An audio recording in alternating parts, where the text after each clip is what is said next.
Assalamualaikum warahmatullahi wabarakatuh. Perkenalkan, nama saya Dil Fitra dari kelas AK23R. Saya akan memaparkan materi tentang Control Self Assessment. Yang pertama, pengertiannya yaitu proses tentang aktivitas pengendalian yang dilakukan manajemen dan mengembangkan tindakan-tindakan untuk perbaikan yang dilakukan oleh manajemen dengan bimbingan auditor internal. Tahap proses CSA meliputi perencanaan, pelaksanaan, dan pengomunikasian hasilnya kepada manajemen dan pihak terkait lainnya. Selanjutnya yaitu tujuannya, yaitu untuk memberikan keyakinan memadai bahwa semua tujuan bisnis akan dicapai. CSA merupakan identifikasi bersama yang dilakukan atau dilaksanakan oleh manajemen dengan bimbingan dan bantuan auditor internal, yang meliputi identifikasi atas risiko bisnis, evaluasi pengendalian yang dilakukan manajemen, dan mengembangkan atau merumuskan rencana tindakan untuk meningkatkan lingkungan pengendalian. Selanjutnya, manfaatnya.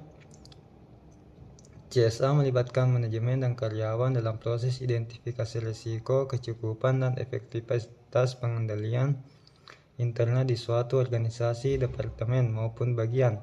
Oleh karena itu, CSA memberi manfaat yang sangat luas, tidak hanya bagi manajemen, tetapi juga bagi auditor internal dan komite audit. Manfaat bagi CSA bagi manajemen salah satunya menumbuhkan kesadaran manajemen tentang tanggung jawab atas penilaian risiko dan pengendalian aktivitas organisasi. Manfaat CSA bagi manajemen salah satunya menumbuhkan kesadaran manajemen tentang tanggung jawab atas penilaian risiko dan pengendalian aktivitas organisasi. Manfaat CSA bagi auditor internal salah satunya menjadi saran bagi auditor internal untuk meningkatkan dan menguji soft control. Manfaat CSA bagi komite audit salah satunya meningkatkan pemahaman atas risiko dan pengendalian.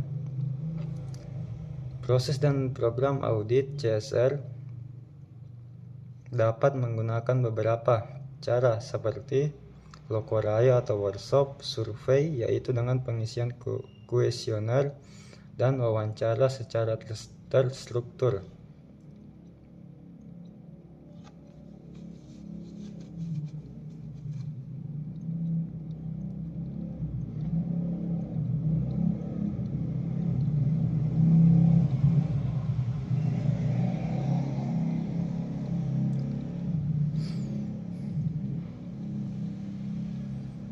Selanjutnya untuk materi kedua yaitu sistem pengendalian internal, yaitu suatu perencanaan yang meliputi struktur organisasi dan semua metode dan alat-alat yang dikoordinasikan yang digunakan di dalam perusahaan dengan tujuan untuk menjaga harta milik perusahaan, memeriksa ketelitian dan keberadaan data akuntansi, mendorong efisiensi, dan membantu mendorong dipatuhinya kebijakan manajemen yang ditetapkan oleh sistem pengendalian internal yang handal dan efektif. Unsur-unsur sistem pengendalian internal. Yang pertama, struktur organisasi. Struktur organisasi merupakan kerangka pembagian tanggung jawab fungsional kepada unit-unit organisasi yang dibentuk untuk melaksanakan kegiatan-kegiatan pokok perusahaan. Yang kedua, sistem wewenang dan prosedur pencatatan yang memberikan perlindungan yang cukup terhadap aktiva, uang, pendapatan, dan biaya. Dalam organisasi, setiap transaksi hanya terjadi atas dasar otorisasi dari pejabat yang memiliki wewenang untuk menyetujui terjadinya transaksi tersebut. Yang ketiga, praktik yang sehat dalam melaksanakan tugas dan fungsi setiap unit. Pemeriksaan mendadak dilaksanakan tanpa pemberitahuan terlebih dahulu kepada pihak yang akan diperiksa dan dengan jadwal yang tidak teratur. Setiap transaksi tidak boleh dilaksanakan dari awal sampai akhir oleh satu orang atau satu unit organisasi. Yang keempat, karyawan yang mutunya sesuai dengan tanggung jawabnya. Seleksi calon karyawan berdasarkan persyaratan yang dituntut oleh pekerjaannya untuk memperoleh karyawan yang mempunyai kecakapan sesuai dengan tuntutan tanggung jawab yang akan dipikulnya. Lingkungan sistem pengendalian internal. Yang pertama, filosofi dan gaya operasional manajemen. Gaya operasional mencerminkan ide manajer tentang bagaimana kegiatan operasi suatu perusahaan harus dikerjakan.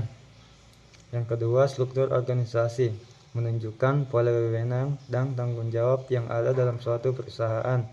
Yang ketiga, dewan komisaris dan audit komite merupakan penghubung antara pemegang saham dengan pihak manajemen perusahaan. Yang keempat, metode pendegradasian wewenang dan tanggung jawab mempunyai pengaruh yang penting. Biasanya metode ini tercermin dalam suatu bagian organisasi. Yang kelima, metode pengendalian manajemen dipengaruhi oleh metode pengendalian yang meliputi pengawasan yang efektif, laporan pertanggungjawaban, dan audit internal. Yang keenam, kebijakan dan praktik kepegawaian berhubungan dengan perekrutan, pelatihan, evaluasi, penggajian, dan promosi pegawai mempunyai pengaruh yang penting dalam mencapai tujuan perusahaan. Yang ketujuh, pengaruh eksternal. Organisasi harus memiliki aturan-aturan yang dikeluarkan oleh pemerintah maupun pihak yang mempunyai jurisdiksi dan atas organisasi. Jenis-jenis sistem pengendalian internal.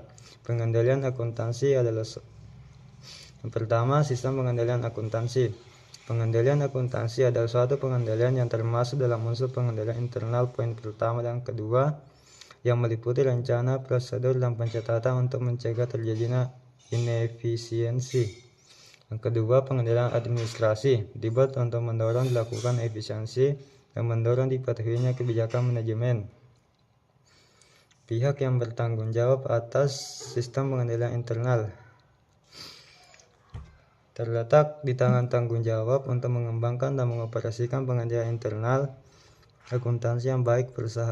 Dalam perusahaan adalah manajemen puncak, karena di pundak mereka lah tanggung jawab atas pengelolaan dana yang akan dipercayakan oleh pemilik perusahaan terletak.